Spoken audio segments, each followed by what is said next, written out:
Electrolyte imbalances can kill your patient. Do you know these electrolyte red flags just based off one phrase? I'm going to let you guess and see how many you get right. Let me know in the comments how many of these you nailed. All right. So we're going to start with the first one, peaked T waves. If a patient has peaked T waves on their EKG, what is their electrolyte red flag? What is wrong with your patient and what electrolyte's bad? That is hyperkalemia. Hyperkalemia shows as peak T waves. That is an emergency, and we need to give one of the 6 antidotes to potassium.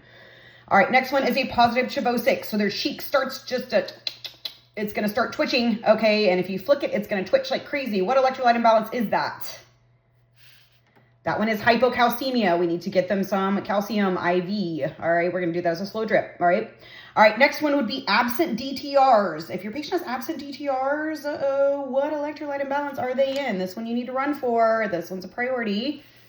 That's going to be hypermagnesemia. So we need to check mag levels and we need to make sure that we decrease the mag. Now, typically we're going to give calcium gluconate to do that. All right. All right. Next one, confusion and seizures. Now, this is a double-edged sword. This one could be 2. All right. If your patient all of a sudden has new onset confusion and seizures, what electrolyte lab should you check? That is sodium. So that could be hypo or hypernatremia. Keyword for sodium is brain. So if you start having confusion and seizures, they start having neurosymptoms, you need to check that salt.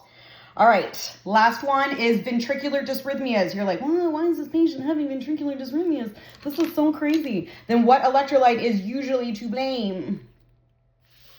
That's going to be potassium again. It's either going to be hypo or hyperkalemia if they start having ventricular dysrhythmias. Potassium imbalances can be deadly. I have an antidote video. If you need to look up all of the antidotes for potassium, check that out. All right. Do you know your electrolyte red flags and are you ready to master them? I have an entire playlist on electrolytes if that would be helpful for you. So that way you are able to identify these and treat your patient.